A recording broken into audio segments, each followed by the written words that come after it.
Hello friends, sociology के crash course channel में आपका स्वागत है।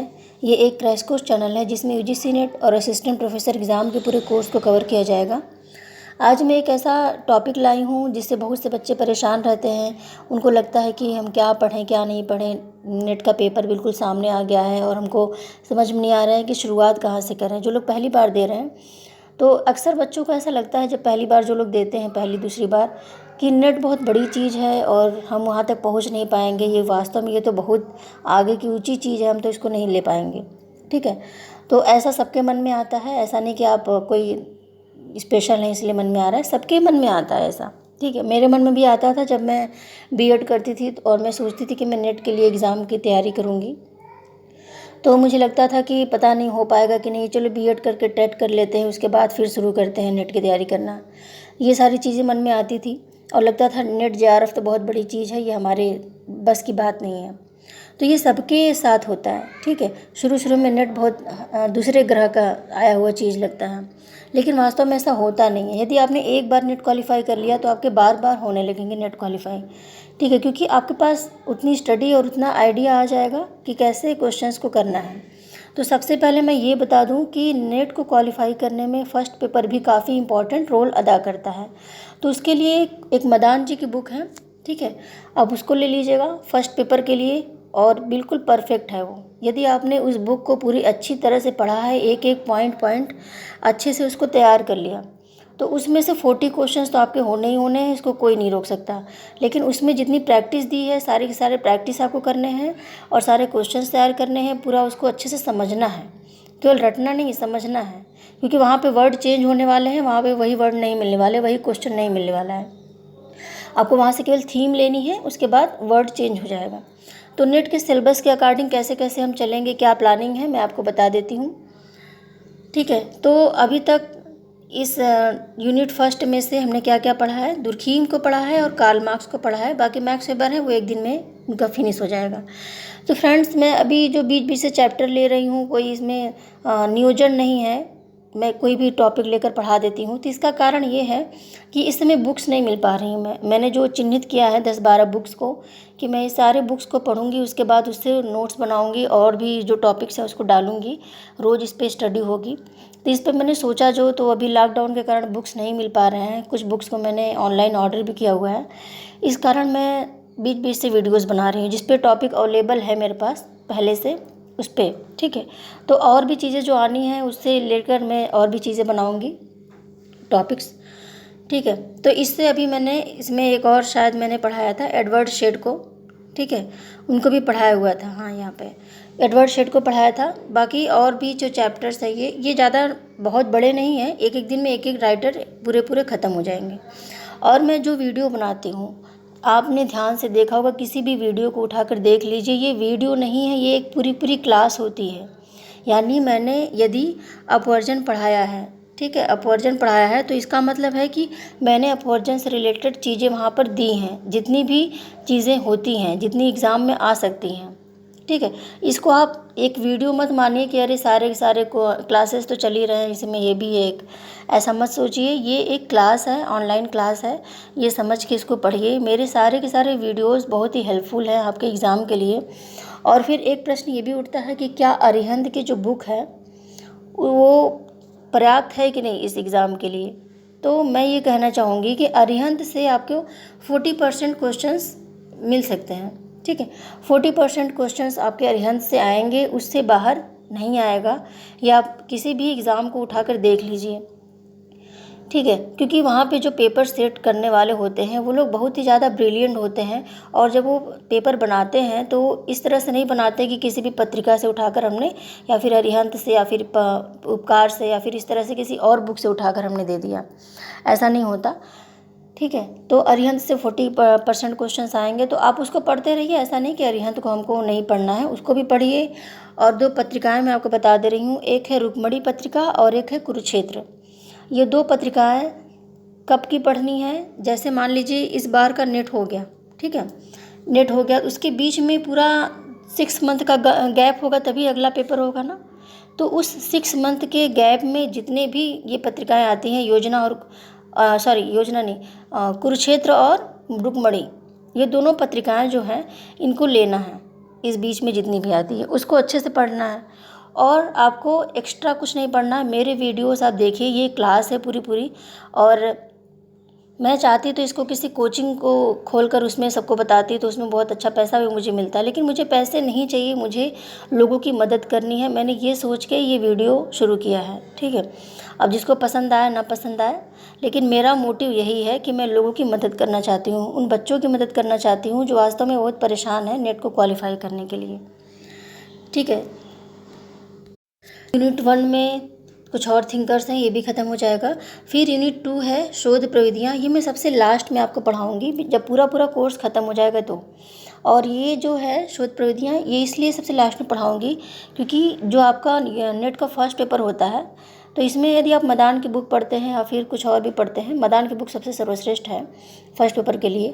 तो यदि आप पढ़ते हैं तो इसमें भी रिसर्च का काफ़ी अच्छा दिया हुआ है, और उसमें आप जितना जानकारी प्राप्त करेंगे उससे तो ज़्यादा पूछेगा ही इसमें रिसर्च वाले में। लेकिन फिर भी यदि आप छूट भी जाता है ये पोर्शन लास्ट तक, टाइम नहीं बचता है, तो भी आप कर ले जाएंगे क्वेश्चंस, क्योंकि आप उस चीज़ को पढ़े होंगे, ठीक है। इसलिए ये सबसे लास्ट में चलेगा, और सबसे पहले अब फर्स्ट यूनिट ख़त्म होगी।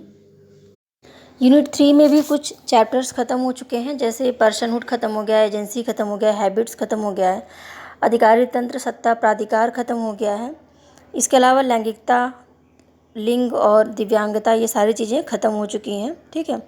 और भी जो है कुछ चीज़ें इसमें और भी ख़त्म हुई हैं, जैसे आंदोलन वगैरह हैं कुछ, ठीक है।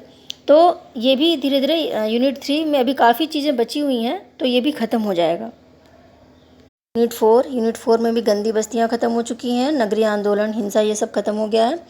और यूनिट 5 में भी कुछ चैप्टर्स, 1-2 चैप्टर्स ही ख़त्म हुए हैं। तो जितने भी टॉपिक्स हैं लगभग 1-2 चैप्टर ही सब में ख़त्म हो पाए हैं। इसमें भी देखिए पर्यटन ख़त्म हो गया, उपभोग ख़त्म हो गया, लिंग और श्रम प्रक्रिया ख़त्म हो गई, गरीबी और अपवर्जन ख़त्म हो गया, ठीक है। तो एक एक चैप्टर हम धीरे धीरे आगे ही बढ़ते जा रहे हैं, और मेरा चैनल अभी भी खुला हुआ है, तो बहुत ज़्यादा वीडियोज़ अभी बन नहीं पाया है, ठीक है। तो शुरुआत है अभी।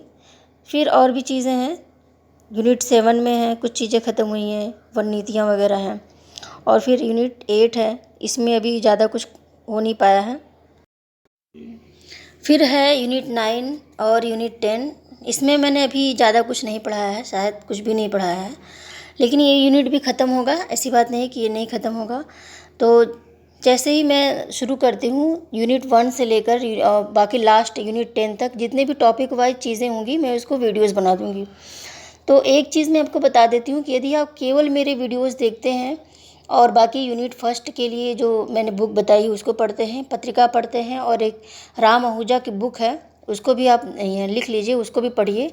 उसमें अपडेटेड चीज़ें होती हैं, जैसे जो समस्याएं हैं समाज में व्याप्त हैं, गरीबी है, बेरोजगारी है, आतंकवाद है, इनसे रिलेटेड अपडेटेड चीज़ें होती हैं, और इनसे रिलेटेड जो समितियां बनी हैं, फिर इसमें क्या क्या हुआ था, कितने सदस्य थे, कौन अध्यक्ष था, ये बहुत इंपॉर्टेंट है, और ऐसी चीज़ें एग्ज़ाम्स में आती हैं, ठीक है। तो ये आपके लिए काफ़ी फ़ायदेमंद है। तो इससे आपका नेट जेआरएफ क्लियर हो जाएगा, इसमें कोई डाउट नहीं है, ठीक है। और कोई एक्स्ट्रा टेंशन लेने की ज़रूरत नहीं है। और इसके अलावा जो लोग अभी फ्रेशर हैं, जो लोग एमए अभी भी क्वालिफाई किए हैं, उनको मैं एक सलाह देना चाहूँगी कि सबसे पहले जितना उन्होंने आज तक पढ़ा है और उससे रिलेटेड जो नोट्स उनके पास है उसको अच्छे से रिवीजन कर लें, ठीक है। इससे क्या होगा कि 50 to 60% चीज़ें उनकी तैयार हो जाएंगी पहले से ही। वो दुर्खीम के बारे में जान जाएंगे, वो वेबर के बारे में जान जाएंगे, वो मेलिनोवस्की के बारे में जान जाएंगे, ठीक है। वो प्रघटना शास्त्र क्या है ये जान जाएंगे, चीज़ें वो काफ़ी हद तक जान जाएंगे। तो उसके बाद से जब वो स्टडी शुरू करेंगे तो जो उनकी तैयारी है वो बहुत ही अच्छी तरह से आगे बढ़ेगी।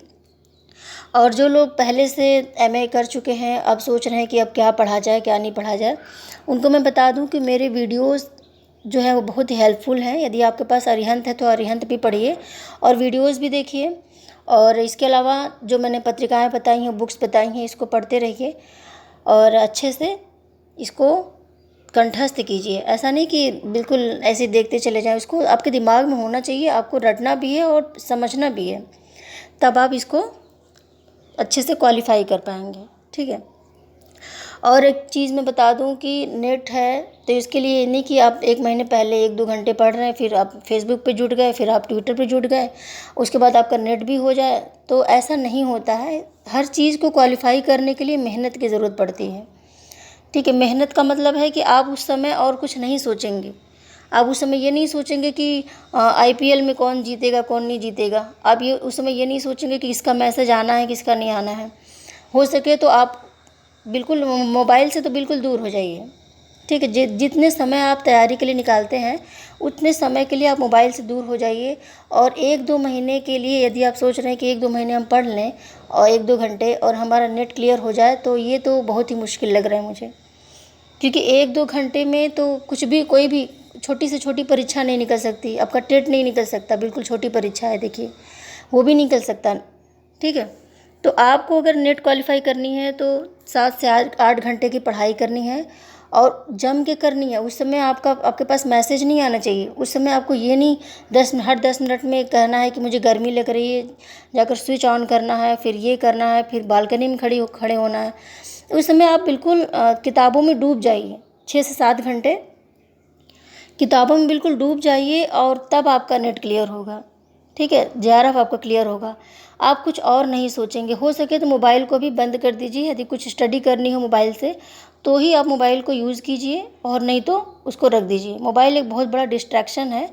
वो हर मिनट इंसान को खींचता है अपनी तरफ कि मुझे छुओ, मुझे उठाओ।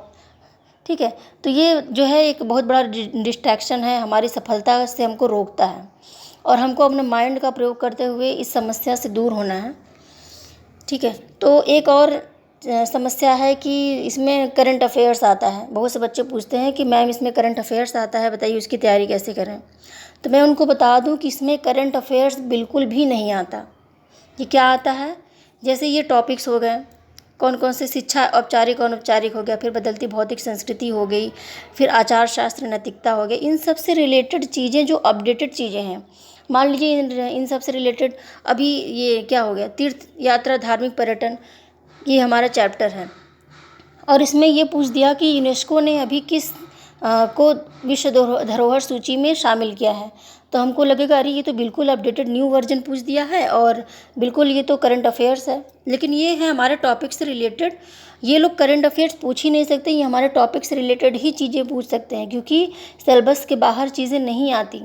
ठीक है, तो ये हमारे इस टॉपिक से रिलेटेड हैं। तो जितने भी आपको लगता है कि ये करंट अफेयर्स का क्वेश्चन है, उसको आप उठाइए और इसमें देख लीजिए कि किसी न किसी चैप्टर, किसी न किसी टॉपिक से रिलेटेड होगा, वो उसका अपडेटेड वर्जन होगा। ठीक है, तो इससे नहीं घबराना है कि अब तो करंट अफेयर्स आ रहा है। करंट अफेयर्स बिल्कुल नहीं पढ़ना है, आपको इस टॉपिक से रिलेटेड न्यू अपडेटेड चीज़ें पढ़नी है, कोई भी टॉपिक हो। ठीक है, तो जितना मुझे समझ में आ रहा था मैंने तो बता दिया, और मुझे लगता है कि ये पर्याप्त है नेट को क्वालिफाई करने के लिए। ठीक है, तो जुटिए, जम के जुटिए और मोबाइल को सबसे पहले दूर कर दीजिए। कुछ लोग ऐसे भी हैं जो सोच रहे हैं लॉकडाउन खुल जाए, सब कुछ नॉर्मल हो जाए तब पढ़ना शुरू करें, अभी तो मन नहीं कर रहा है। तो जिनका मन नहीं कर रहा है वो कभी नहीं करेगा। ठीक है, पढ़ाई का मतलब एक तपस्या होती है। जैसे एक योगी होता है, उसको ठंड नहीं लगती, उसको गर्मी नहीं लगती, उसको केवल ईश्वर का ध्यान ही याद रहता है। शरीर में जो है वो छोटे छोटे पेड़ निकल जाते हैं। ठीक है, तो हम जो स्टूडेंट होते हैं वो भी योगी की ही तरह होते हैं, एक तपस्वी की तरह होते हैं। जब पढ़ने बैठ जाएं तो हमको ना तो गर्मी लगनी चाहिए, ना हमको ठंड लगनी चाहिए, ना हमको भूख लगनी चाहिए। ठीक है, एक बॉटल पानी लेकर बैठिए और अपना पढ़ते रहिए, 3 से 4 घंटे वहाँ से हिलिए मत। घर वाले भी सपोर्ट करेंगे। जब उनको लगेगा कि हमारा बच्चा पढ़ रहा है, बहुत ही अच्छी तरह से पढ़ रहा है, तो आपको जो छोटे मोटे कार्य भी दिए जा रहे हैं घर में, वो भी नहीं दिए जाएंगे। ठीक है, सब लोग चाहते हैं कि आपका सिलेक्शन हो जाए अच्छे से, आप एक अच्छी पोस्ट पे बैठें और घर वालों को नाम रोशन करें। तो सभी चीज़ें आपके हाथ में हैं। आपको आराम करके मोबाइल चला के अपना लाइफ जो है बर्बाद करना है, या इन सब को दूर करके अपनी सक्सेस को अपने पास लाना है। ठीक है, तो डिसाइड कर लीजिए। और यदि पास लाना है तो आप 8 से 10 घंटे पढ़ना शुरू कर दीजिए, और जब तक आप पढ़ाई करते रहेंगे आपका मोबाइल स्विच ऑफ रहेगा या फिर दूसरे कमरे में रहेगा। और इस बीच में किसी का भी कॉल आए नहीं उठाना है, कुछ नहीं करना है, मोबाइल को दूर करके केवल स्टडी करनी है। जब आप ऐसा करेंगे तो आपका नेट JRF होकर ही रहेगा, कोई रोक नहीं सकता। जो मेहनत करेगा उसको फल मिलेगा ही मिलेगा। प्रकृति किसी के साथ अन्याय नहीं करती, ठीक है। तो बने रहिए मेरे वीडियोस के साथ, इसमें आपको नेट से रिलेटेड बहुत ही अच्छी चीज़ें मिलेंगी, जो चीज़ें एग्ज़ाम में आती हैं, ठीक है। तो मिलते हैं फिर अगले वीडियो में एक अच्छे से कंटेंट के साथ। Okay, bye.